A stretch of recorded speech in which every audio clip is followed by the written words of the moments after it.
Stranded in the mountains during the storm of the century, a 15-year-old girl bravely faces death and fights to survive. I'm Nancy Glass, and this is American Journal.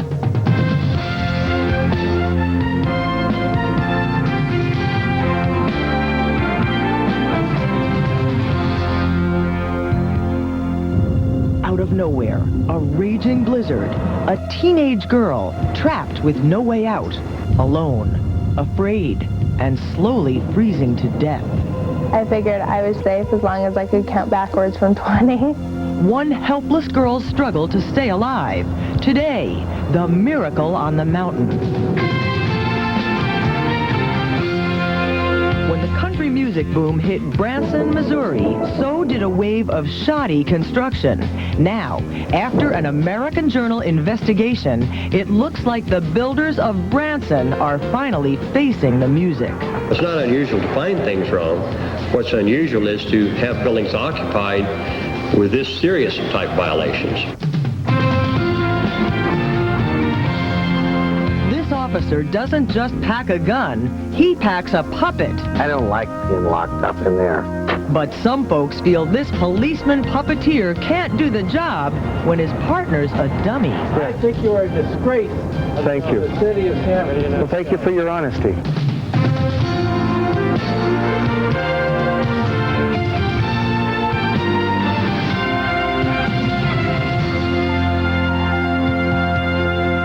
Hello, I'm Nancy Glass. Welcome to American Journal. America's biggest boom town comes under fire for putting tourists at risk. In the country music mecca of Branson, Missouri, there are troubling allegations of shoddy construction and safety violations. We'll have that story later. But up first, Danielle Swank's incredible story of survival. 1 year ago, she was on a class camping trip in the wild and beautiful Great Smoky Mountain National Park in Tennessee. The outing was an annual tradition at her school, a chance for the teenagers to build self-confidence. But when a terrible storm trapped the group in the hills, Danielle faced a life-and-death struggle against all odds.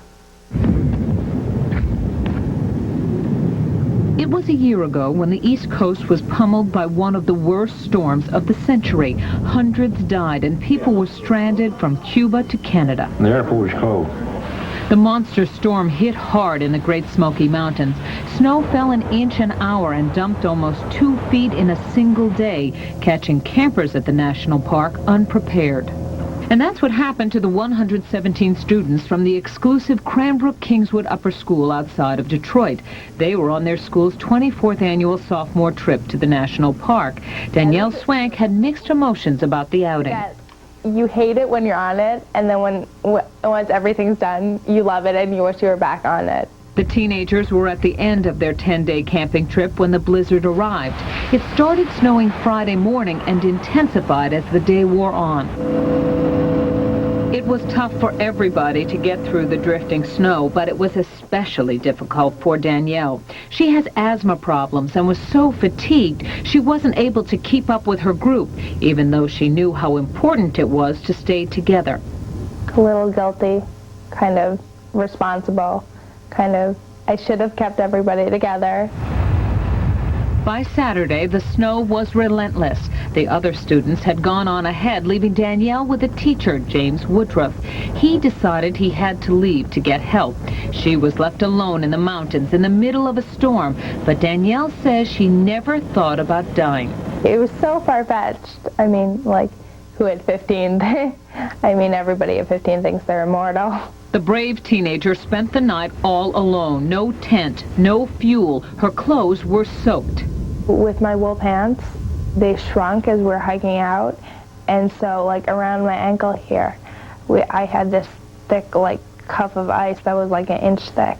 So, and that I think is like what I hated the most. For 30 hours she sat waiting for help to arrive. Finally, on Monday afternoon, she heard the sound of the helicopters but thought they didn't see her. It was total relief. And I don't know, it passed right over. I mean, it just kept going, and like I was waving and waving and waving. I'm like, help! But like, you know, I thought they didn't see me. And then I saw it come back and rise again. The chopper hovered above her while she was hoisted to safety. By the time Danielle was rescued, doctors estimated she was only a half-hour away from dying of exposure. At the same time as Danielle's discovery, other stranded campers were being picked up in the snowy mountains. James Woodruff, Danielle's teacher who had gone for help, was found unconscious only a quarter-mile from where he had left her. He later recovered. But the rescue unleashed a torrent of emotion from the missing campers. Everybody from Cranbrook was rushed to the University of Tennessee Medical Center in Knoxville. But Danielle was the most severely injured student with severe frostbite. I'm probably going to lose part of my toes on the right foot, but everything else, and maybe some of the nerves in my hands and my both feet. But besides that, it's not that bad. Danielle's mother, JoAnn Swank, had rushed to her daughter's side. Her mom says she was scared Danielle might lose her entire foot. The possibility was that she would lose from the ankle down. Now then the pit dropped out of my stomach. You know, I mean, that shook me. And from there, we just played what you do with frostbite, the waiting game. Days later, Danielle lost all the toes on her right foot, but was grateful she survived the ordeal. I suppose I'm lucky to be alive, but I never thought of it as a big deal. Although Danielle has recovered from her physical injuries, she still has problems dealing with the trauma of a year ago. It just feels like a homecoming. It's been almost a year since you were out here in the blizzard, and really things in your life changed, turned around suddenly. How different it looked to Danielle when she returned to the national park last week. The weather was spring-like, the temperatures in the 70s. This place, it was so awful. I was so scared. We took Danielle back to the site where she was stranded. Good thing I'm not scared of heights. I actually feel like I'm back at the hospital ward, walking the floors. My muscles in my back calves are tense. I'm surprised they found us. I mean, God. We couldn't have been able to see anything. Wow. My God. Isn't that a trail right there? That was the type of bridge it was, though. But does it bring back other memories? I like it so much better from up here. Maybe that's it. Oh, my God. The emotion of the return wore on both of them.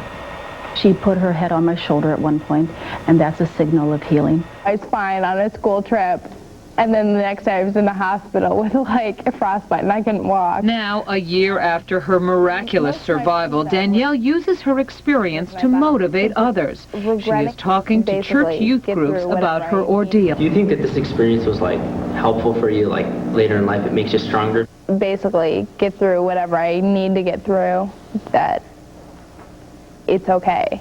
Danielle decided not to return to Cranbrook. Instead, she enrolled in a school closer to her home outside Chicago. She says her experience has given her a new perspective on life. You just have to view life as being more than that moment, as being like a continuation, and that moment will be over, and you just have to wait for it to be over.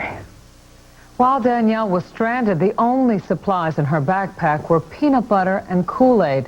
Since her rescue, though, Danielle says she has had no desire for either one.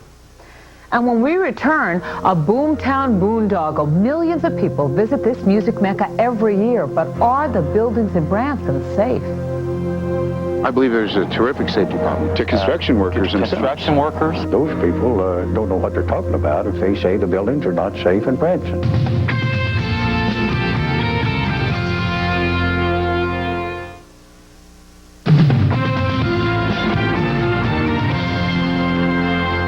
Branson, Missouri is a remarkable success story. This Ozark town was virtually unknown to most of us just a few years ago. But then it became the new country music capital, and conversations quickly changed from never heard of it to let's go there. Now, however, the town is taking flack. There are some troubling allegations of safety violations and shoddy construction. Mark Sauter has the latest in our continuing investigation. Soon after our report last November, inspectors shut down the Branson Holiday Inn Crowne Plaza. The largest hotel in town remained closed for days until alleged safety problems were fixed. Then, just last month, state officials revealed complaints about other buildings, and an inspection of city files turned up 17 structures with paperwork or building problems, including a restaurant with a sagging roof. Days ago, a new flap. Fire Inspector Leo Frazier said he'd found 4 unsafe motels outside town. It's not unusual to find things wrong. What's unusual is to have buildings occupied with this serious type violations.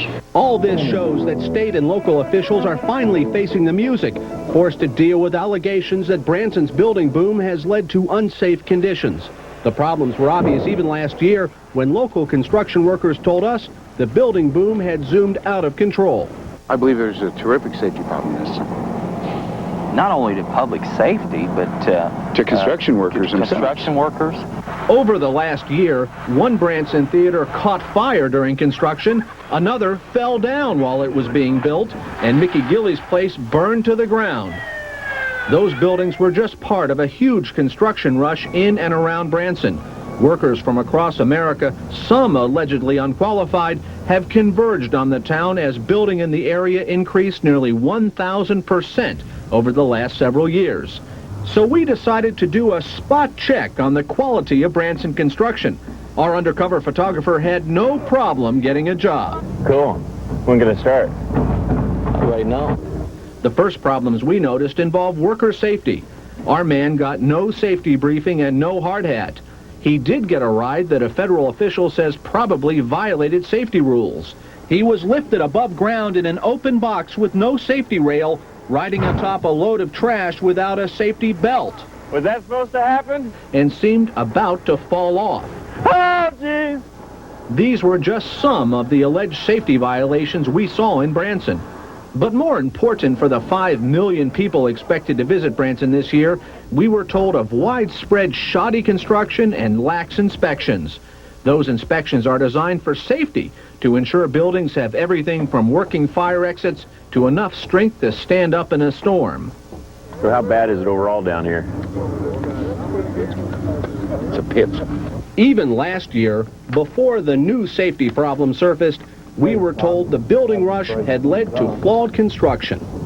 Oh, lack of nails. What could that cause?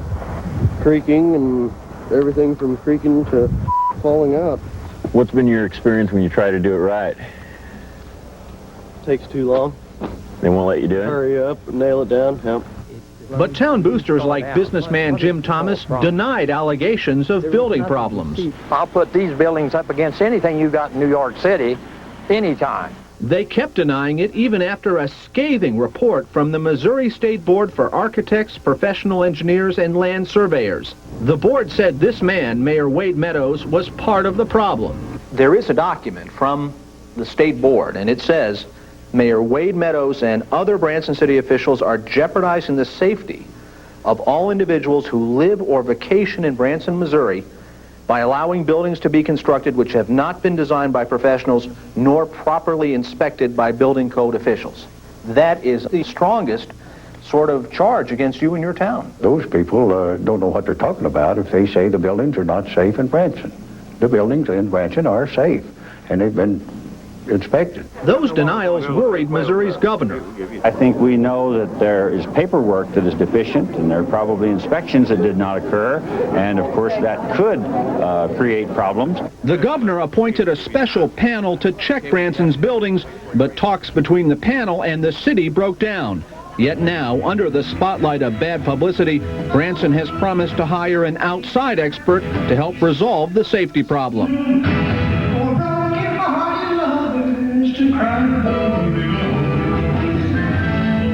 Branson officials have vowed to correct any building problems before the busiest tourist season starts in the spring. Coming up next, the police partners who will never be confused with Starsky and Hutch. It's fun seeing the response that the community gives to me, and he's a great partner.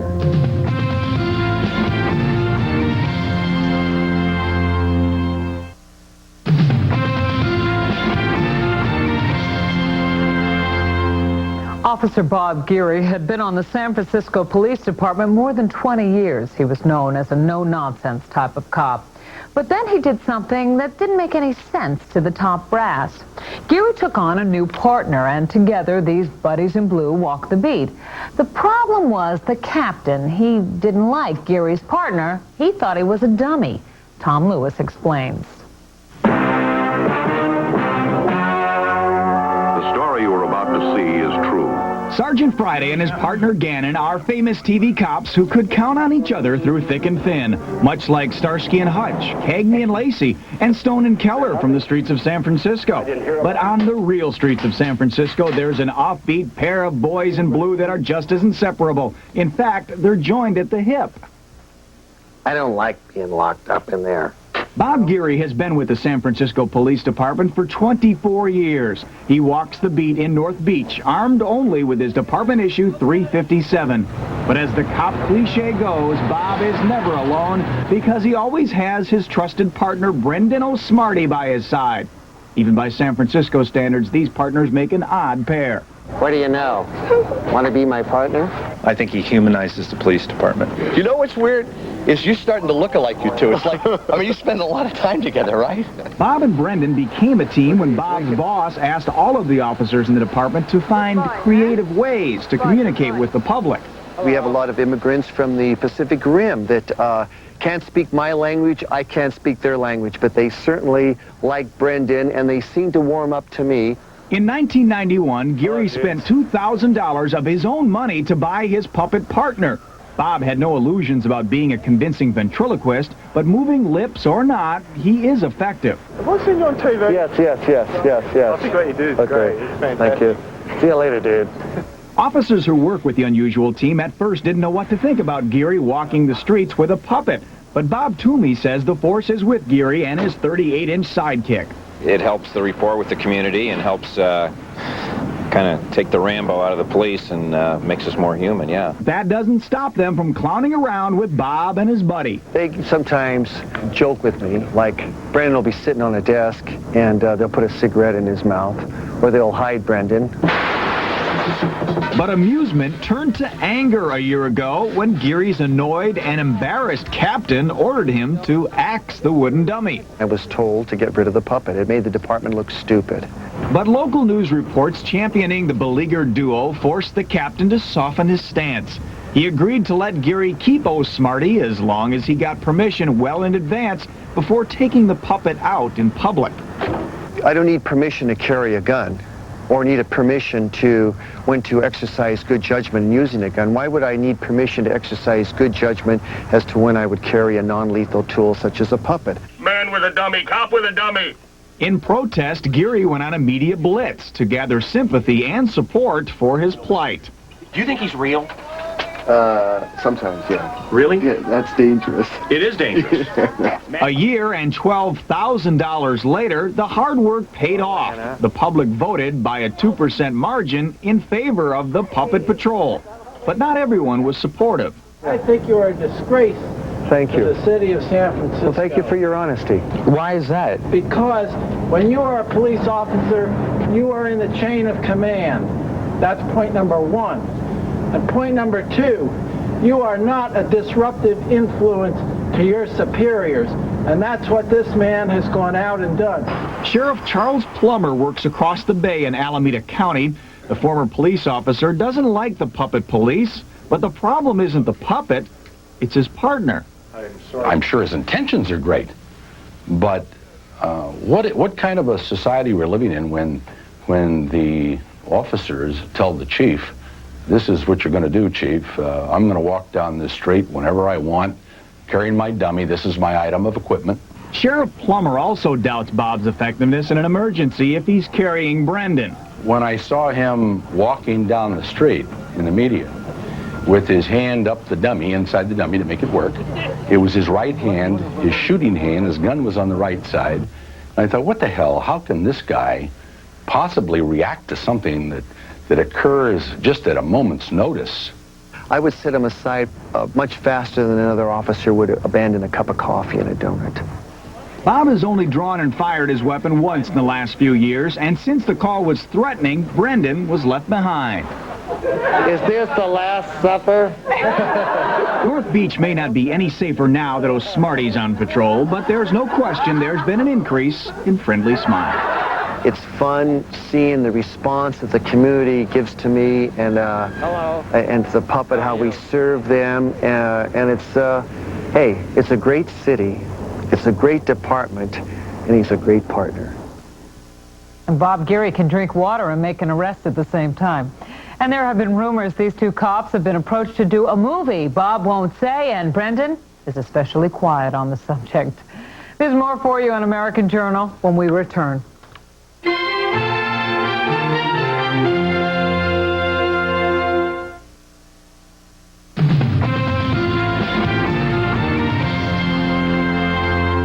They didn't think he'd make it, but he proved them wrong. That's next time on American Journal. Here's a preview. I was hit from behind and then another car dragged me. And kept on dragging him for miles. Now, Bill tells American Journal how he hung on for dear life beneath the car. I look at myself as someone that's going to strive, someone that's going to make it. He was so badly hurt, doctors gave up hope. So what kept him alive? That answer next time, and that's all for today. I'm Nancy Glass. Please join us again for another American Journal.